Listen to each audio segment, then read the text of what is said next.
con que lo puedas de alguna forma esbozar, bajarlo de tu cabeza y hacerlo tangible en un papel con un lápiz, ya eso, plasmar eso, ya significa que lo vas a poder después producir o mejorar con cualquier otra herramienta, llamémosle computadora, lo que sea.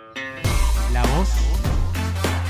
voz, escucha las voces del diseño. La voz, escucha la voz.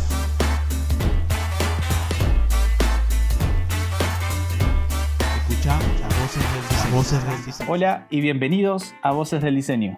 Yo soy Nico Suárez y hoy estoy acompañado por Gabriel Pasariza, diseñador y docente especializado en producción gráfica y gestión de colores. Además es fundador del proyecto Caja Baja. ¿Cómo estás, Gabriel? Bienvenido. Hola, Nico, ¿cómo estás?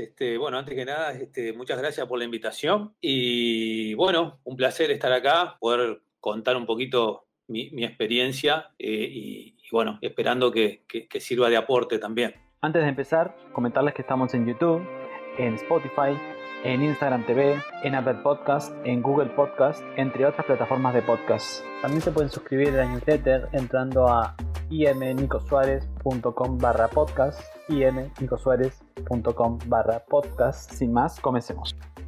¿Cómo fueron tus comienzos en el diseño y qué es lo que estás haciendo ahora en este momento? Bueno, mirá, yo me formé. Primero que nada, mi formación es 100% autodidacta. O sea, vengo del palo anterior a la computadora, o sea, agarré como la etapa de transición.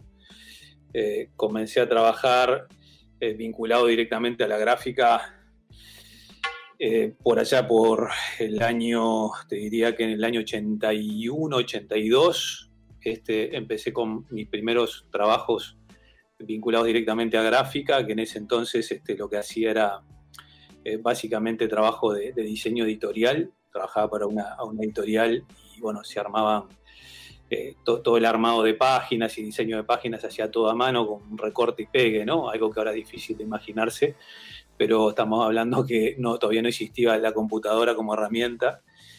Y bueno, ¿no? Había un trabajo muy manual, incluso en la parte de ilustración. Si había que agregar alguna ilustración en un libro, bueno, había que ilustrarla y luego a través de métodos fotográficos eso se llevaba luego a la matriz de impresión, de acuerdo a lo que fuera, si era una impresión offset o lo que fuera. Y bueno, esa como que fue mi inicio, ¿no? Directamente en lo que es la vinculación con la parte gráfica. Luego, con el tiempo, bueno, agarré la transición fue bastante traumática para todos, creo, en ese momento, porque como que nos cambió absolutamente todo, ¿no? O sea, el mundo en el que veníamos viviendo cambió totalmente, o sea, y desde el punto de vista del diseño también, porque, bueno, llegaba una herramienta que hacía cosas que nos facilitaba muchas tareas, pero también como que había muchas cosas a descubrir y, bueno, gente que hasta tenía cierto temor a enfrentarse a esa herramienta y que demoró mucho tiempo en hacer el quiebre, ¿no? De decir, bueno, tengo que asumir y tengo que pasar esta herramienta porque si no me quedo en el camino. Y bueno, entonces en ese momento me acuerdo que con unos amigos nos juntamos y decidimos comprar una computadora, que era la decisión, ¿no? Como te imaginarás. En ese momento te estoy hablando que los equipos que se utilizaban para diseñar, no existía todavía el PC vinculado a gráfica. Lo que existía eran los antiguos Macintosh, lo que ahora se conoce como los Apple, y los programas gráficos que había eran solo para Macintosh, ¿no? O sea, no existían todavía programas gráficos para PC en el inicio de todo esto. Y bueno, había que meterse en eso. Bueno, dimos el paso, me acuerdo que era mucha plata que salió una computadora en ese momento. Llegamos a tener la segunda computadora Mac de acá que entró al país. Y para que te hagas una idea, que ahora se habla de gigas y tera y toda la historia, esta primera máquina no tenía disco duro. Esa primera máquina, el modelo era 512, y 512 era porque era la memoria que traía, eran 512K, para que más o menos veas de lo que estamos hablando. Entonces no podías instalar software, ni podías almacenar dentro de la computadora. Entonces se trabajaba todo a través de soporte de unidades de almacenamiento externo, que eran los disquetes, los famosos disquetes. Y entonces, bueno, para trabajar, por ejemplo, en la máquina tenías que poner un disquete, ahí corrías el software, y cuando apretabas Control S para guardar lo que estabas haciendo, la máquina te pulsaba el disquete y tenías que poner un disquete vacío para guardar el trabajo.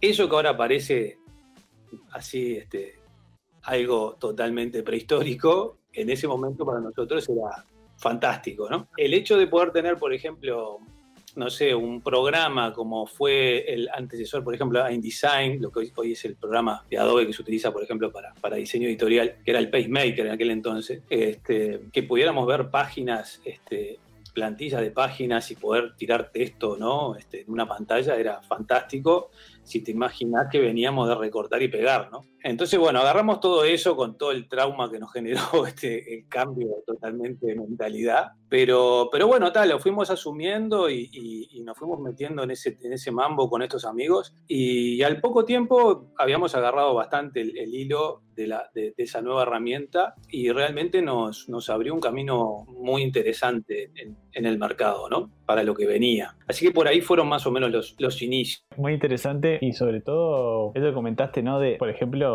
las generaciones de hoy probablemente no se imaginan el poder trabajar con un disquete o usar un disquete. Incluso la otra vez leía que muchas de las generaciones nuevas o de generaciones chicas, estamos hablando de, bueno, no sé, alrededor de menos de 15 años capaz o 15 años, el símbolo del disquete lo reconocen como guardar. Para ellos es el guardar, y no es porque es un disquete que se guardaba, bueno, por lo que comentabas, bueno, que antes usaba el disquete para guardar cualquier archivo. Claro, o sea, hay un tema hasta, como decís, digo, de la lectura de los iconos, ¿no? Digo, que va mucho también con el aprendizaje y la experiencia de cada uno.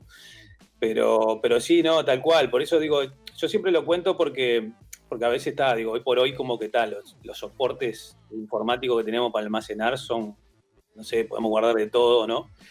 Y claro, y yo lo comparo con esa época. Yo tengo 56 años, tampoco es que tenga 80 años, pero fíjate que en poco tiempo los cambios fueron gigantes. O sea, fíjate que yo me acuerdo que eso de guardar con disquete, por ejemplo, cuando cerrábamos, por ejemplo, hacíamos un diseño editorial, teníamos, por ejemplo, que aplicar fotografías en las páginas. Estaba el tema de la digitalización de la imagen, por ejemplo, ¿no? Que hoy por hoy digitalizar una imagen es lo más común. O sea, tenemos las cámaras en los celulares, tenemos las cámaras digitales, o sea, bueno, en aquel entonces, para poder digitalizar una foto que vos quisieras colocar en una página, por ejemplo, de un libro, una revista, lo que fuera que estuvieras diseñando, tenías que pasar por un escáner, ¿tá? Tenías que escanear. Y no era tampoco tan común como el escáner que hoy conocemos, que prácticamente que ya prácticamente quedó en desuso, porque ya prácticamente no se usa más el escáner. Pero te acordás que hubo una época donde tuvo un poco de boga hace unos años atrás, que todo el mundo tenía un escáner y te lo vendían por muy poco dinero. Pero bueno, en esa época, escanear lo podías hacer solo en un par de lugares en todo el Uruguay.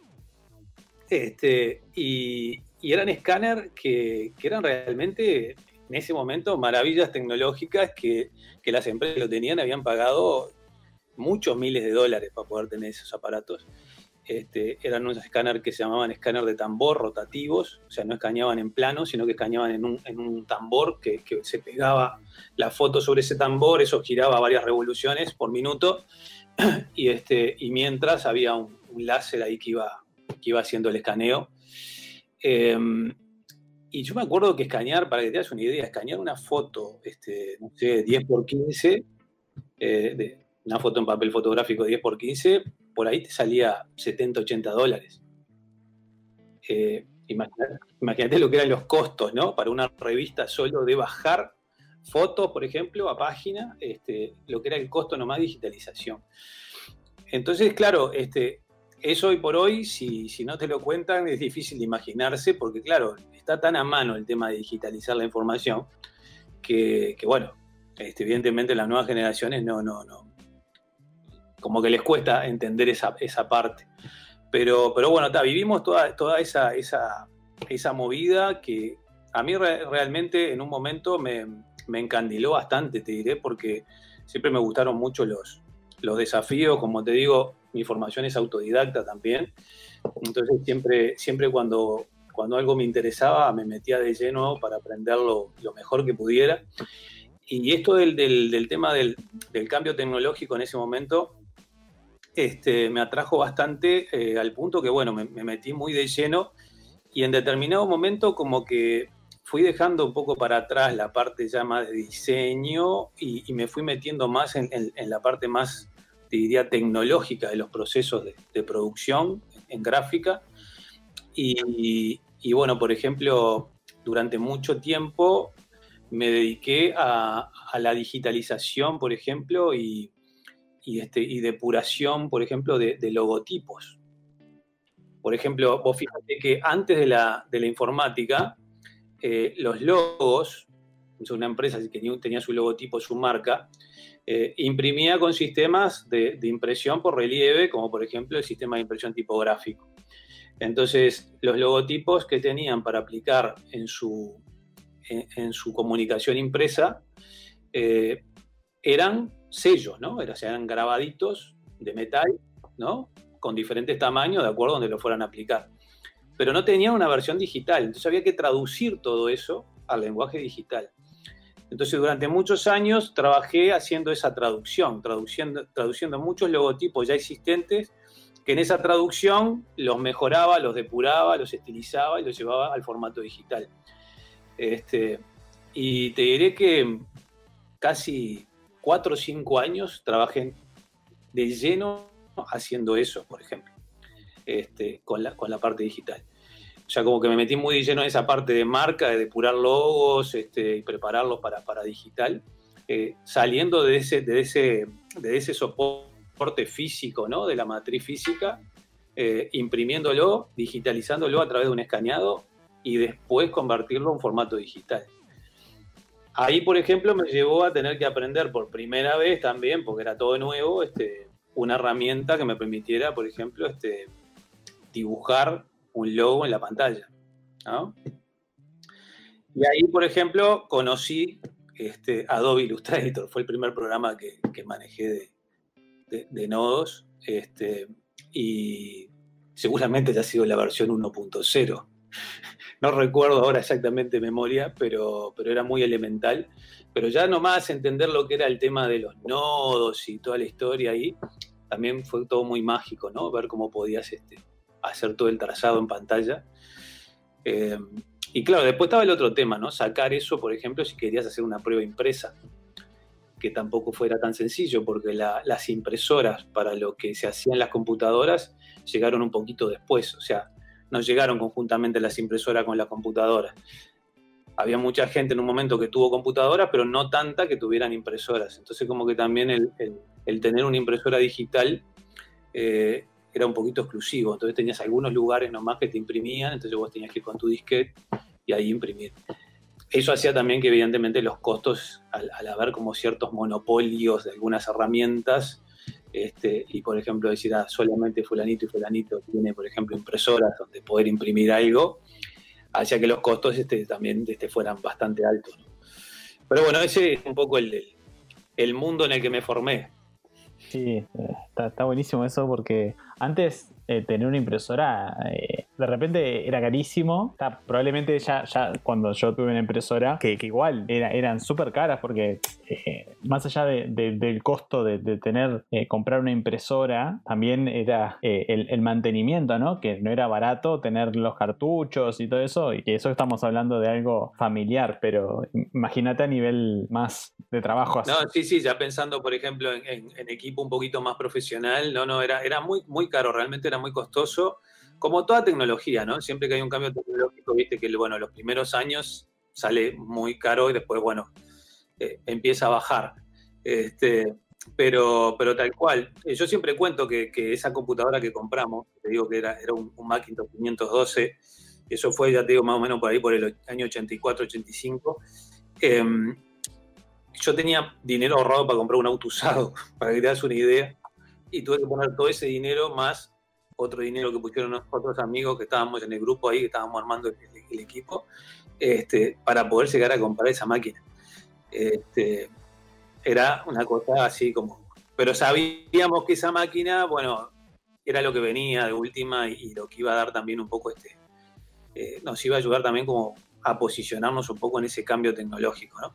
Y haría la diferencia también, ¿no? Porque era, bueno, eso mismo que decís vos, del posicionamiento y el cambio, ¿no? Porque claro, estamos hablando de que esas máquinas eran la novedad y el estatus también, porque tener un Macintosh en ese momento era otra cosa, ¿no? Aunque hoy en día sigue siendo incluso bastante caro, pero creo que ya es mucho más accesible que estamos hablando ya hace unos años, ¿no? Así que... Sí, totalmente. O sea, desde el punto de vista, a ver, si lo medís desde el punto de vista comercial, era hasta una apuesta de marketing tener un Mac en ese entonces, porque evidentemente, digo, si un cliente tenía que elegir entre llevarte un trabajo a vos o a otra persona, evidentemente el hecho de que tuvieras esa tecnología iba a inclinar la balanza seguramente hacia vos.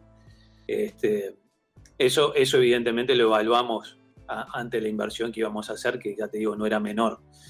De hecho, si sería alta la inversión, que cuando trabajamos un buen tiempo con este grupo de amigos como equipo de diseño, hasta que, bueno, cada uno después como que fue siguiendo su camino, algunos se emplearon en empleo fijo, etc. Al final me terminé quedando yo solo con el equipo y me acuerdo que para comprar las partes era como, viste, como decir, bueno, vendemos una casa y te voy a comprar la parte tuya, fuera una cosa así, ¿no?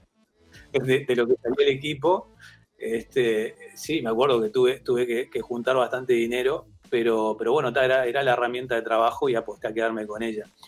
Y mirá lo que son las vueltas de la vida, que esa máquina, después con el tiempo, bueno, yo trabajé mucho con ese equipo, y con el tiempo esa máquina volvió a mis manos.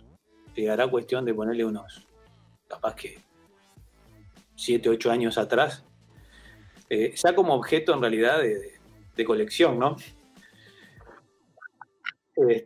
Porque era una máquina que bueno, en los diferentes procesos que fui realizando de trabajos en mi vida profesional, una de mis etapas fue ingresar, me acuerdo, a una cooperativa de producción que era una imprenta, pero que trabajaba en régimen cooperativo. Entonces, eso significaba que cuando vos ingresabas a la imprenta, como que solicitabas el ingreso y si ingresabas como socio, ¿no?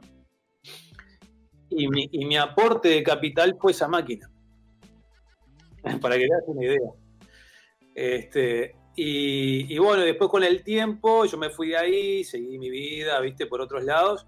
Y con el tiempo me acuerdo que bueno, una vuelta me dijeron, mirá que tal la imprenta iba a cerrar, que esto, que lo otro, y me contacté con ellos y recuperé la máquina y hoy por hoy la tengo acá en el estudio como de decoración y como recuerdo un poco de la trayectoria. Empezamos a trabajar con todo este mundo de la informática, dentro de la computadora como herramienta y demás.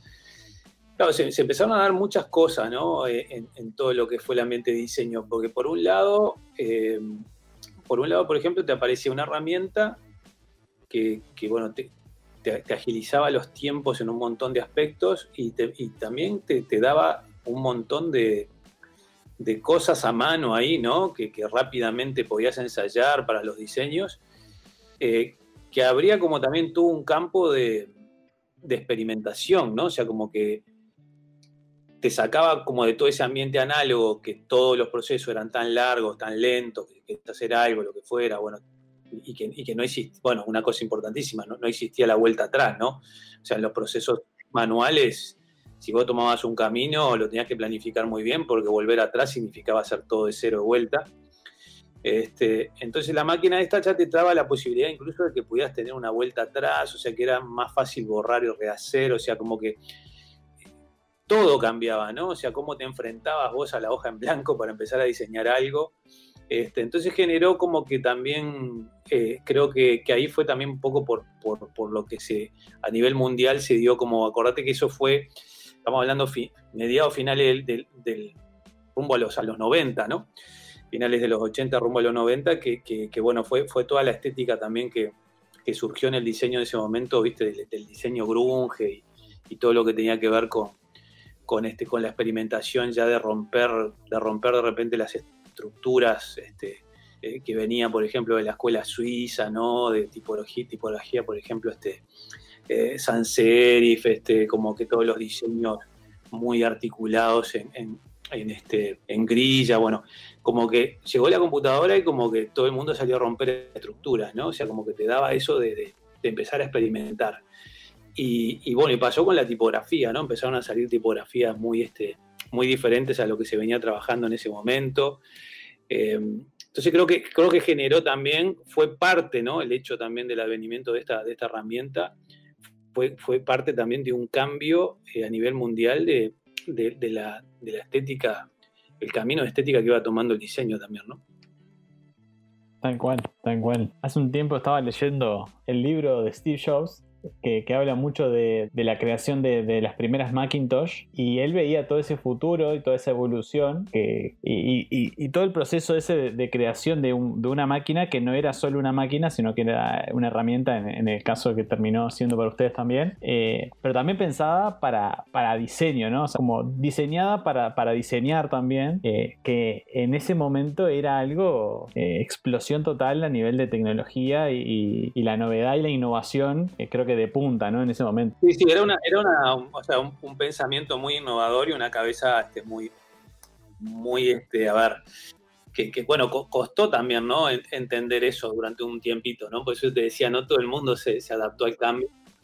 Pero incluso hasta, a ver, yendo a vos que estás en el tema del diseño de interfaces, por ejemplo, ¿no? Yendo a lo que fue el diseño de la primer Mac, de los interfaces, por ejemplo, bueno, no te digo la primera, pero esta que tuvimos nosotros, la Mac 512, que creo que fue el tercer modelo o algo así. Vos veías lo intuitivo que era esa interfaz, ¿no? De tener un escritorio, una papelera, un dibujito como una valijita que eran los directorios, o sea, estaba todo muy bien estudiado y realmente era muy fácil agarrarle la mano a la herramienta en el sentido de que vos podías dejar de preocuparte en cómo manejar el sistema operativo y concentrarte en lo otro. ¿Entendés? Porque todo el manejo del sistema operativo era muy intuitivo. Entonces no requería tampoco mucha atención. Cosa que después cuando la plataforma, por ejemplo, de PC, ¿no? Windows encara también empezar a sacar máquinas ya más orientadas para la parte de diseño gráfico, y ya los programas también empiezan a salir para las dos plataformas, no era para nada igual, porque manejar un PC era muy diferente a manejar un Mac. Y tenías hasta que saber, yo creo que tendrías hasta que saber un poco más de informática para tocar un PC. A mí me pasó, por lo menos, yo arranqué con Mac y cuando me sentaron por primera vez delante de un PC no sabía qué hacer. O sea, me enredaba, o sea, no lograba encontrar la misma navegación intuitiva que tenía en la interfaz del Mac. Fue muy importante, sí, en ese aspecto, y bueno. Y ya te digo, bueno, y yo toda la formación con respecto al tema de manejo de herramientas fue totalmente, como te decía, autodidacta, como toda la gente de esa época, ¿no? Digo, o sea, no estamos hablando que era una época donde no existía una enseñanza académica de diseño gráfico, lo que evidentemente después como que pulularon y se llenó por todos lados con el boom de la informática, fueron las famosas academias también, ¿no? Que esa fue la otra cara de todo este tema del advenimiento de la computadora, que para mí generó como también un tema ahí complicado con el manejo yo le llamo bastardear un poco la disciplina en ciertos aspectos, porque llegó un momento que que te hacías un curso de un software y ya te vendías como diseñador gráfico. Entonces, eso en el mercado fue complicado a nivel laboral, ¿no? Hubo mucha gente que tenía que competir con eso, ¿no? La cara no tan linda de este tema de la tecnología, ¿no? O sea, que bueno, es una herramienta que bueno, que en algunos casos se la leyó como, bueno, capaz de resolver todo a través de un software y conociendo el manejo de un software, pero dejando de lado, por ejemplo, que bueno, que diseñar es mucho más que eso, ¿no? Te digo porque yo lo viví, ¿no? O sea, yo viví, por ejemplo, casos concretos en aquella época, por ejemplo, de eso que se te pedían un presupuesto para un trabajo determinado y bueno, yo qué sé, estar en una reunión con un cliente por un determinado trabajo y que te dijeran, pero por hacer ese dibujito no van a cobrar tanta plata. Claro, que aparte te decían que lo puedo hacer yo manejando tal programa. Entonces, claro, ya estaba esa lectura también que jugó muy en contra.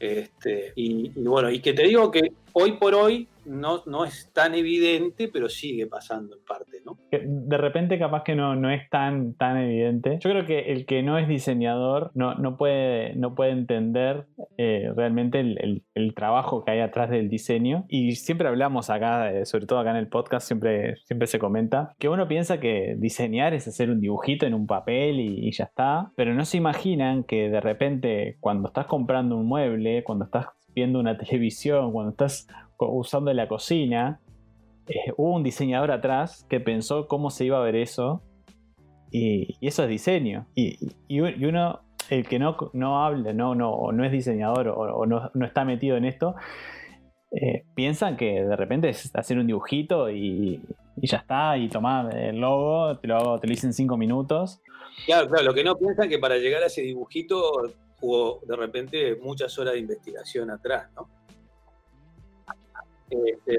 Sí, tal cual. Aparte, digo, vivimos en un mundo donde hay diseño por todos lados, ¿no? O sea, hoy por hoy, además del bombardeo visual que tenemos, ¿no? Digo, con el tema de que tenemos pantallas por todos lados y que estamos viendo continuamente imágenes y nos bombardean por todos lados, que eso también lleva a que sea tal la saturación que también es un desafío para el diseñador actual destacar en esa saturación. Todo con lo que convivimos tiene diseño, ¿no? Y bueno, y se han dado como ciertas de alguna forma especialidades que en nuestra época no existían, como bueno, lo que hoy se llama diseño de interfaces, por ejemplo, ¿no? O estudiar lo que es el diseño de interfaces lo tenés, todo lo que es la usabilidad, por ejemplo, ¿no? Cómo se comporta el usuario frente a una determinada pantalla o un determinado objeto y bueno, en base a eso tomar todo ese aprendizaje de usuario para volcarlo en el diseño. Todas esas disciplinas se han desarrollado últimamente, bueno, con todo este tema, ¿no? No, y tal cual, y que es una disciplina relativamente súper nueva y que incluso, vamos capaz que unos cuantos años atrás, pero no había una formación formal, por ejemplo, de cómo diseñar interfaces. Entonces, eso ha evolucionado y probablemente hoy en día ya hay más cosas, pero todavía falta. Hay muchas cosas que se hacen que de repente no hay, no están en las universidades o... Sí, yo creo que como que cada vez como que se va afinando más, ¿viste? Como que cada vez como que el diseño se va afinando más y también como que se va de alguna forma especializando más por áreas, ¿no? Yo que sé, antes, por ejemplo, el diseño gráfico prácticamente nucleaba todo lo que tenía que ver con diseño visual, ¿no? Después con el tema de internet, bueno, aparece lo que es diseño web, después surge ya un poco especializado lo que es también de repente el diseño, bueno, de interfase, aparece la parte de videojuegos, o sea, como que se empiezan a abrir diferentes áreas y cada una con sus especializaciones propias de cada una, ¿no? Pero todas tienen de alguna forma la base en la gráfica. O sea, eso como que, bueno, es innegable, ¿no? O sea, todo eso como es una ramificación, me parece, de lo que para nosotros antes era diseño gráfico.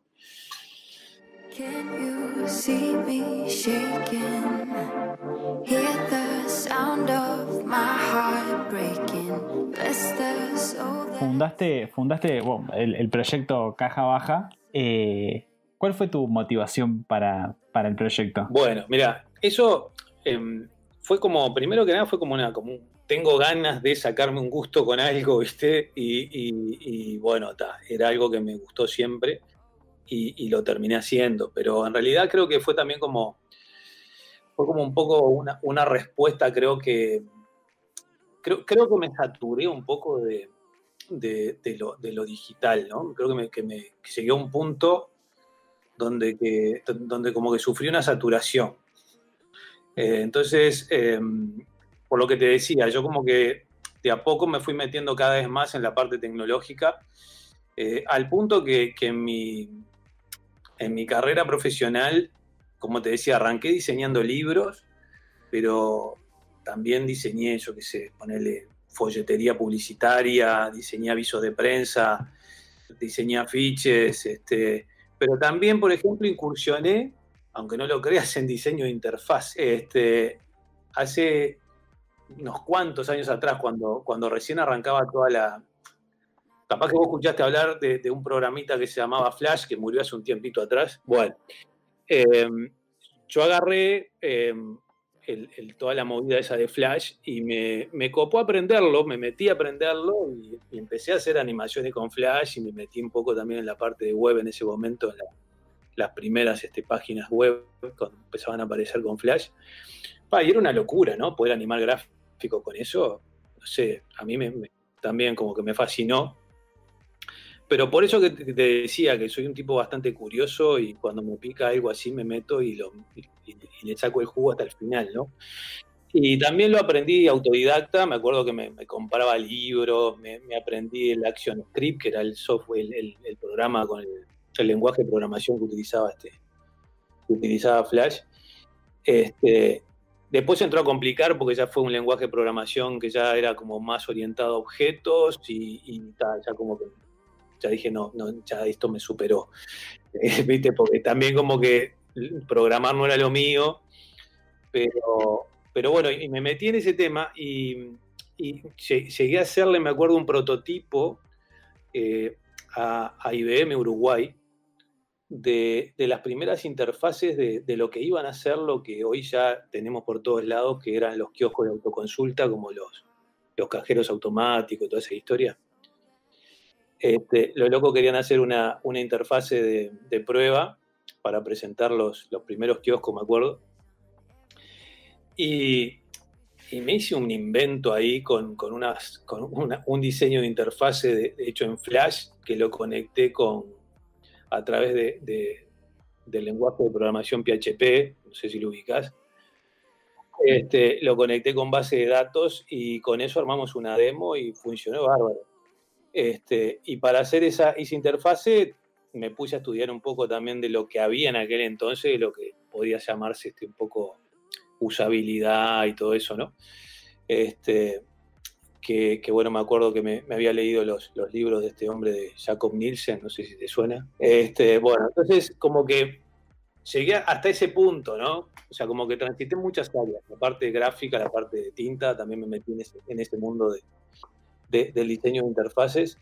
Y Caja Baja como que para mí fue como, bueno, un desenchufe. Dije, ahora quiero hacer algo que medio como que me vuelva a los orígenes, que era lo que más había disfrutado, y trabajar un poco más con las manos, donde haya más intervención manual y dejar un poco de lado la pantalla. Y bueno, y siempre me fascinó mucho los antiguos sistemas de impresión, ¿no?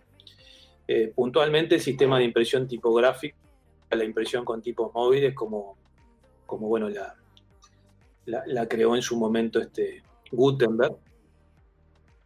Y bueno, hice tú un trabajo de recuperación de muchos materiales de antiguas imprentas de Montevideo y también del interior. Y me armé un taller como para arrancar a hacer alguna cosa yo. Y incluso me planteé, digo, si es como para, entre comillas, jugar un poco yo. Digo, me lo hago en casa, tranquilo, tengo ganas de ir a hacer alguna cosa, entintar un poco, voy, entinto. Y lo empecé a trabajar por ese lado y también porque me interesaba un poco también desde el punto de vista del diseño, como que buscarle un resignificado a esa técnica. Estamos hablando de una técnica que tiene más de 600 años, como buscarle un resignificado a esa técnica desde el punto de vista más del diseño actual y también desde el punto de vista de lo que podría ser el aporte plástico de la técnica, ¿no? Y bueno, me fui metiendo con eso y bueno, y de a poco me fue como que cada vez tomando más y más y más de mi tiempo.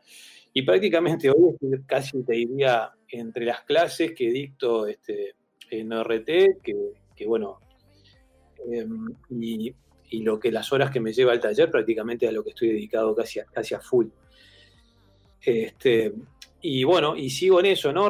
Digo, trabajando en esto, por ejemplo, estoy imprimiendo mucha cosa a mano, trabajo con tipos móviles, hago afiches, me gusta jugar mucho con el tema de buscar texturas, con los entintados manuales y bueno, probar diferentes papeles, algunas cosas las digitalizo a veces también para de alguna forma también ver si funcionan digitalizadas.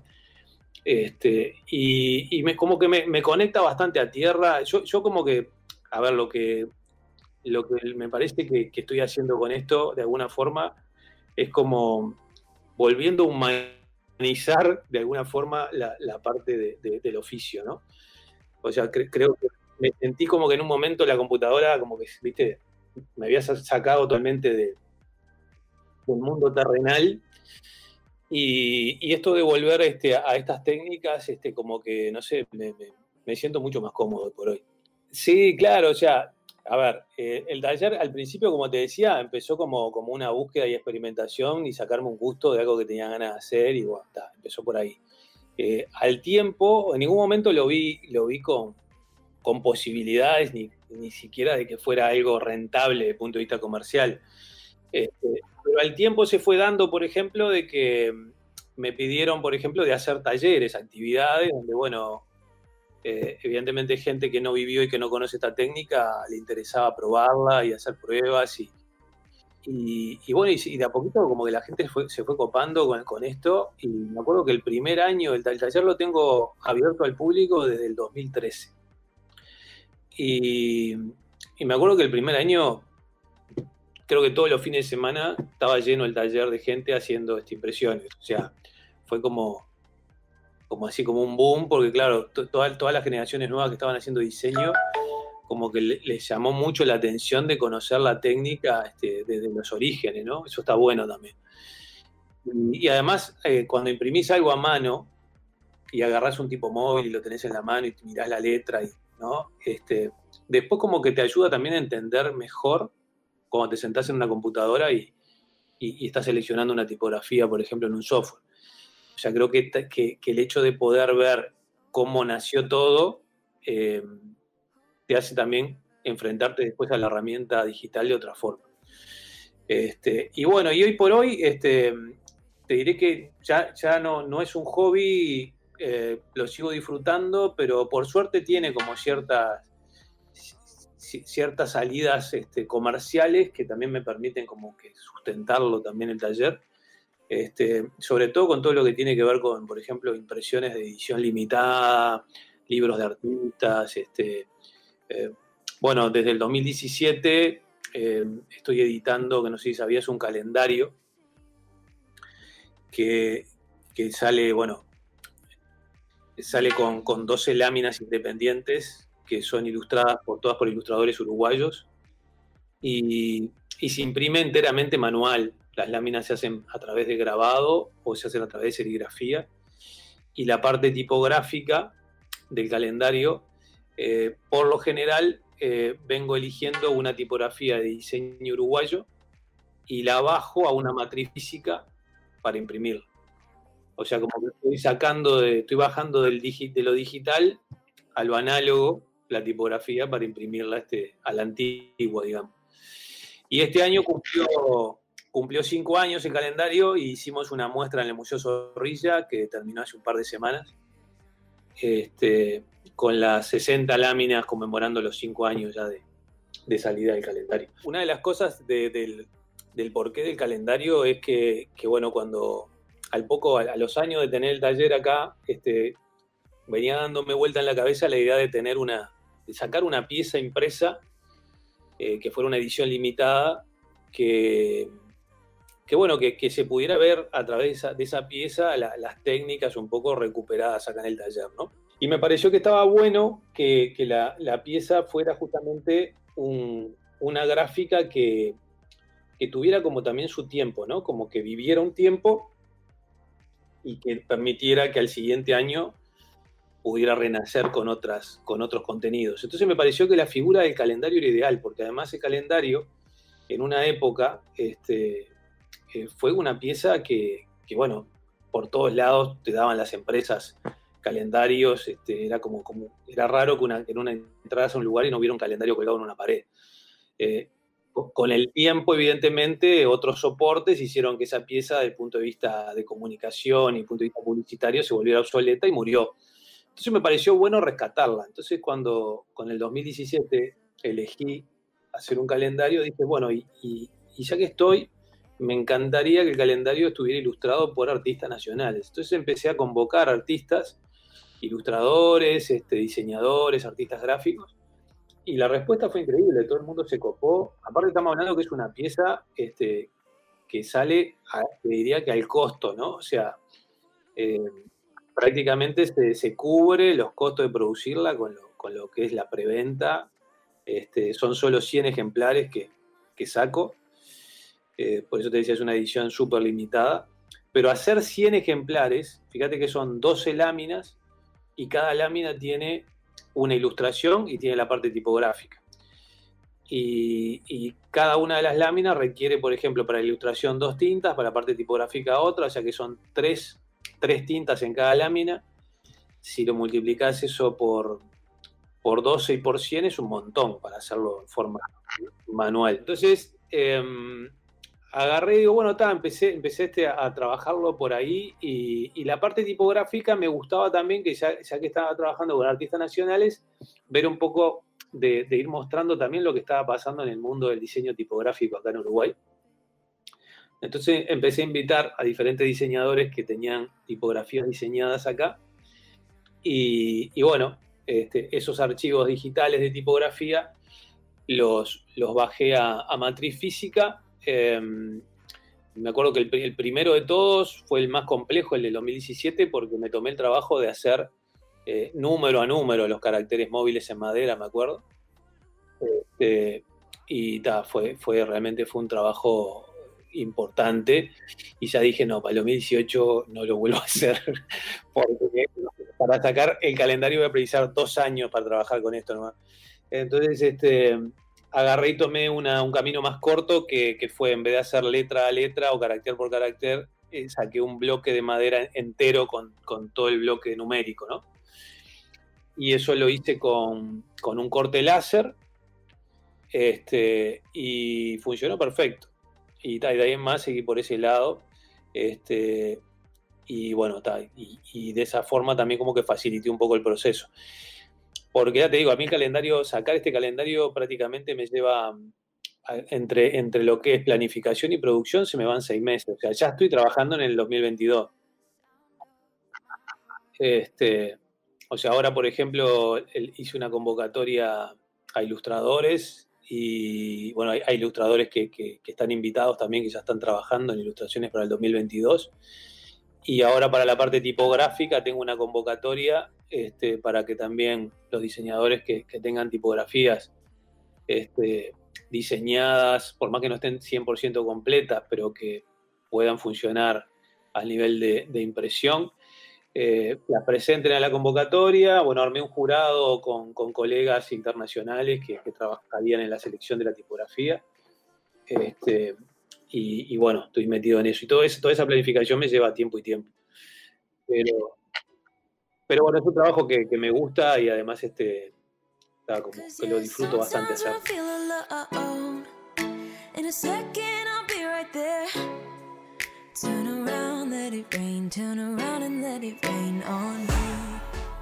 ¿Siempre quisiste ser diseñador? Bueno, en realidad creo que el diseño un poco el diseño y la gráfica creo que un poco me encontró.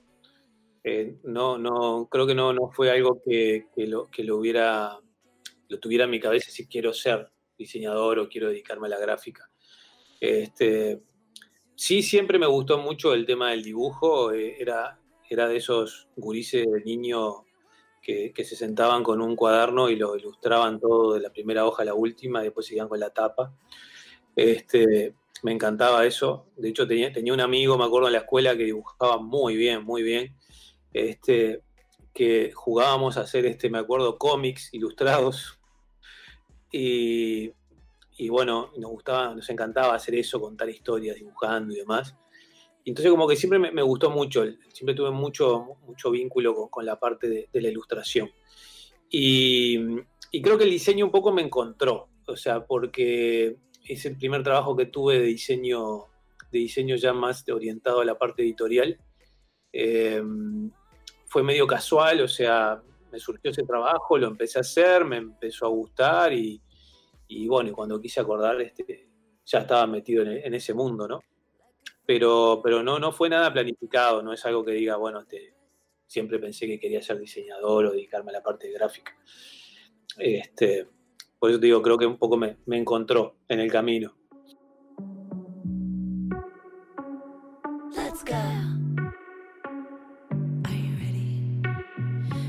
¿Cómo ves vos el futuro de la industria del diseño gráfico? Yo creo que están pasando cosas a nivel general. Una cosa que está sucediendo que tiene que ver un poco también de alguna forma con esto que yo hice acá de generar un poco este espacio del taller de caja baja aquí, que a nivel mundial se está dando mucho como el mirar hacia atrás, ¿no? Como que se está dando mucho eso de empezar a valorar y recuperar como antiguos oficios que también de alguna forma, desde el punto de vista del diseño, como que también traen una estética atrás. Y no sé, por ejemplo, sin ir más lejos, viste toda la movida que hay con en torno al lettering, ¿no? El recuperar lo que antiguamente era el oficio de pintor de letras y bueno, y empezar a recuperar esa estética también.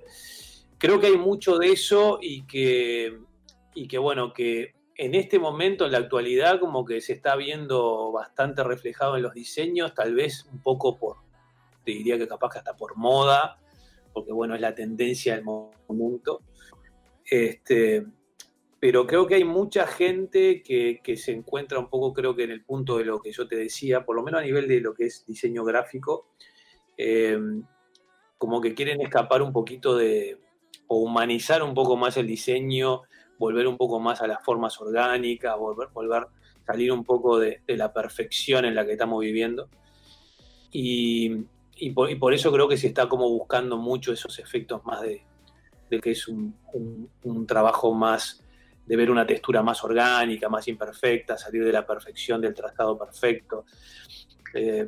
Creo que eso tiene que ver un poco con lo que te decía, o sea, como que se está buscando humanizar un poquito más ese aspecto dentro de lo que puede ser la parte de gráfica.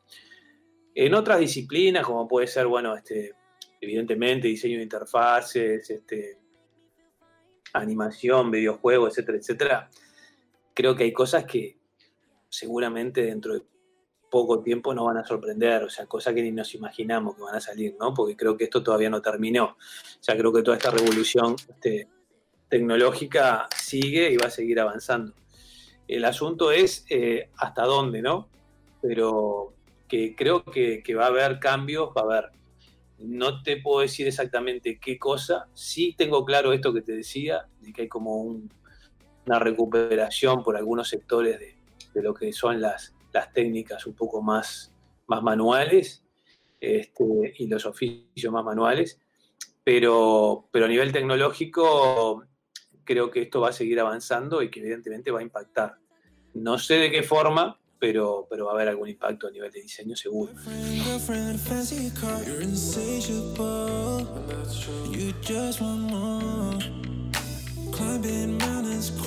¿Cuál es tu herramienta clave para diseñar? Y bueno, yo creo que me iría a lo elemental. Yo siempre que tengo que empezar un diseño arranco con lápiz y papel, ¿no? Te diría que esa sería sería mi combinación de herramientas siempre. Porque vos un diseño, con que lo puedas de alguna forma esbozar, bajarlo de tu cabeza y hacerlo tangible en un papel con un lápiz, ya eso, plasmar eso, ya significa que lo vas a poder después producir o mejorar con cualquier otra herramienta, llamémosle computadora, lo que sea. Pero creo que es eso, ¿no? O sea, poder traducir un poco lo que tenés en la cabeza a algo visual, y para eso un lápiz y un papel no se precisa mucho más.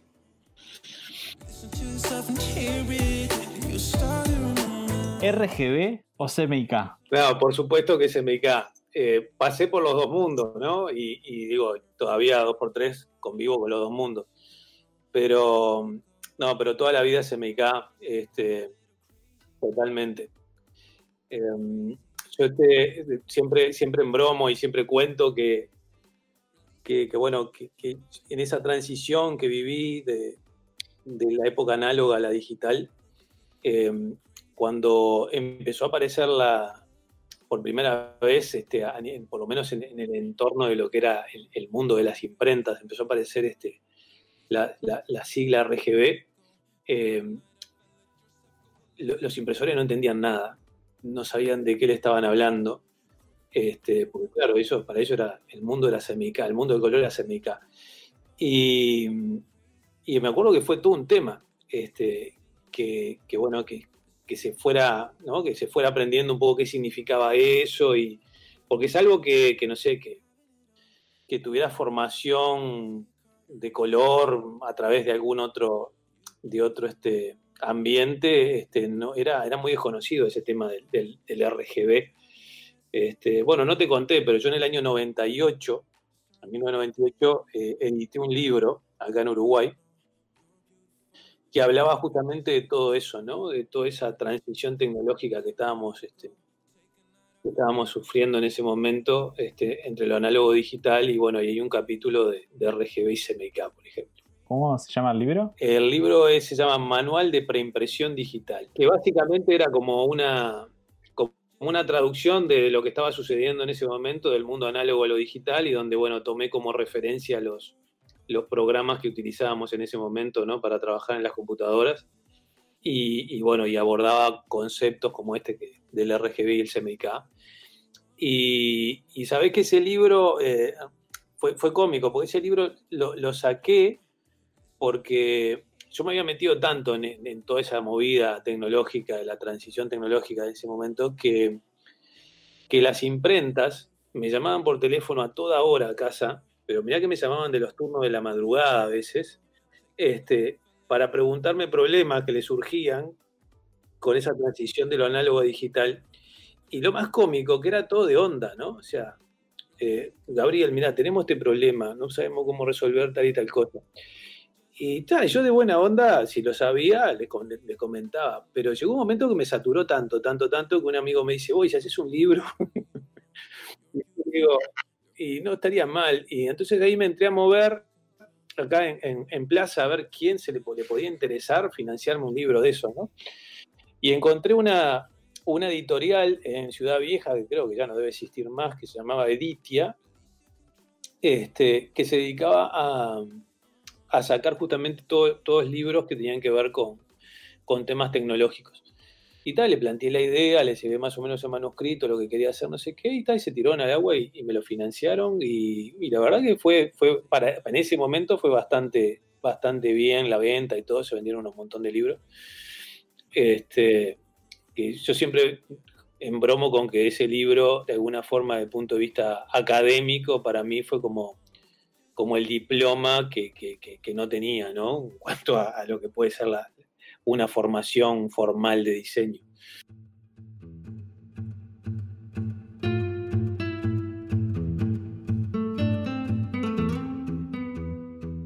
¿Una tipografía que te guste? Si tuvieras que elegir una, ¿cuál sería? Bueno, mirá, la voy a hacer así, fácil y cortita. En este momento la tipografía que más me ha impactado últimamente, en este último tiempo, es de un diseñador uruguayo, y que la usamos para el último calendario de este año, que se llama Mazumba, con Z. Mazumba. Es una tipografía que todavía no se ha comercializado. Esa tipografía para mí, de lo que he visto últimamente, es de lo más bonito que he encontrado.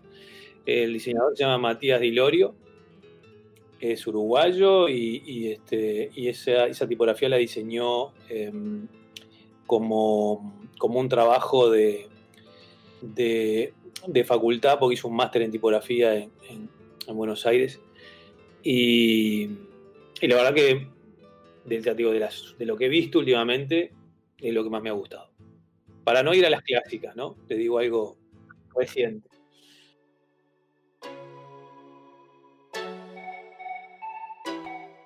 ¿Algún libro que tengas que te guste y quieras recomendar o que hayas leído últimamente?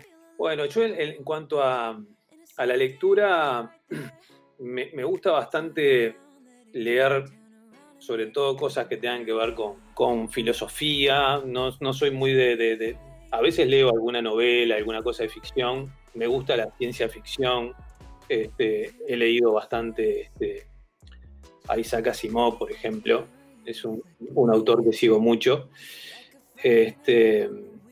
Y ahora, bueno, lo que había me había puesto un poco como a releer en este último tiempo, en realidad es un escrito que ya tiene bastante tiempo, que se llama La Sociedad del Espectáculo, que es del año 1967, pero que recientemente, no hace muchos años atrás, Mario Vargas Llosa hizo como una reinterpretación de ese texto, que en vez de La Sociedad del Espectáculo lo llamó La Sociedad en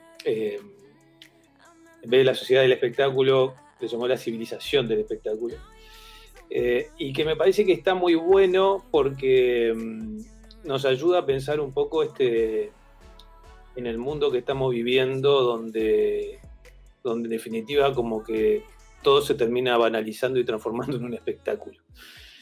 Y bueno, ya hace poco como que estoy releyéndolo un poco ese libro, que lo recomendaría.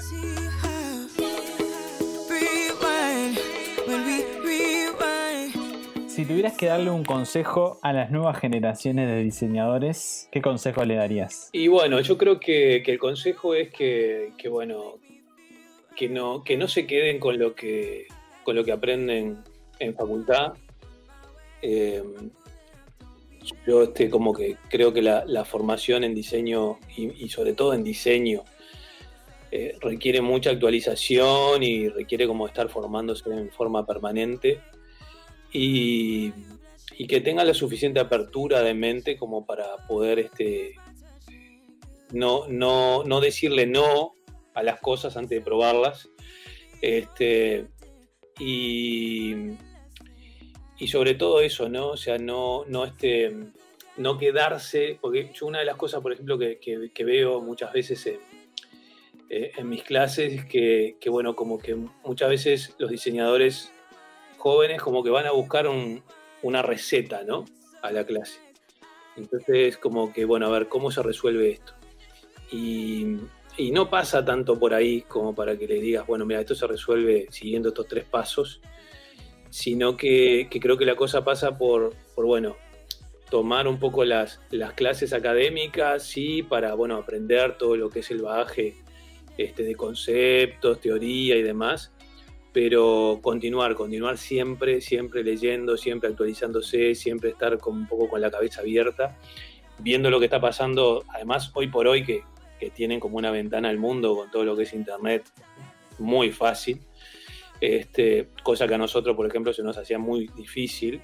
En nuestra época no era tan fácil poder mirar hacia afuera. No sé si querías ver qué estaba pasando en Estados Unidos, qué estaba pasando en Europa, lo que fuera, salvo que alguien viajara y te trajera algo o consiguieras un libro, lo que fuera, digo, no tenías la posibilidad de sentarte en una computadora y ponerte a buscar información. Entonces creo que hoy tienen todo eso y me parece que está buenísimo para que lo exploten. También está la otra parte, ¿no? O sea, no por tener tanto acceso a todo, también tener la capacidad de poder discernir lo que uno está viendo, ¿no? No todo es bueno, como en todos lados, van a tener diseños muy buenos y diseños muy malos. Pero si hacen la mezcla justa entre lo que es la capacitación académica y la formación también un poco autodidacta, creo que pueden lograr muy buenas cosas. Para seguir la serie de voces del diseño, me gustaría que nomines a otro diseñador. Bueno, capaz que esta es la más difícil de todas. Claro, porque se me abren un montón de nombres, pero bueno, un poco para quedar, creo, un poco en sintonía con lo que te acababa de decir recién cuando me preguntaste qué tipografía me gustaba.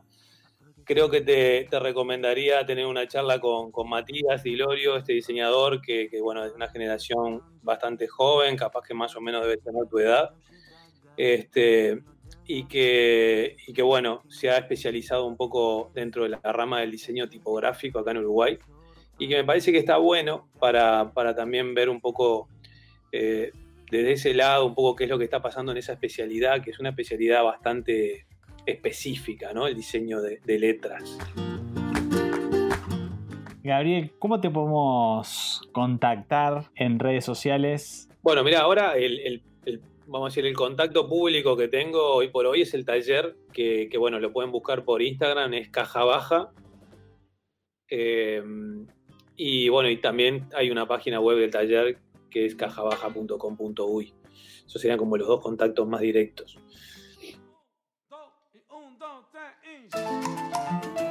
Muchas gracias por estar acá en este episodio de Voces del Diseño. La verdad, creo que no hay palabras por todo lo que has contado y tener esta oportunidad de estar charlando contigo, y eso me parece que está buenísimo. Y yo me llevo un montón de experiencia, creo que eso está de más. Muchísimas gracias por tu tiempo.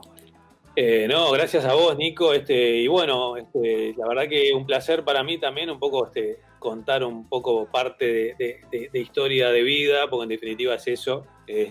Como te decía, a mí el diseño un poco me encontró y bueno, y como te decía, como he estado un poco como vinculado en muchas áreas del mundo gráfico, creo que tengo sí una experiencia que está buena también, digo, poder trasladarla a las nuevas generaciones. Así que bueno, para mí un placer haber estado también acá compartiendo un rato contigo y bueno, y con los que oigan después el podcast. Antes de irnos, comentarles que estamos en YouTube, en Spotify, en Apple Podcasts, en Google Podcasts, en Instagram TV. Si haces un like y compartís, nos vas a estar ayudando a que otras personas y otros nos escuchen y escuchen estas voces. Así que muchas gracias por compartir y por darle like. Te mando un abrazo grande. Soy Nico Suárez y esto fue Voces del Diseño. Hasta pronto.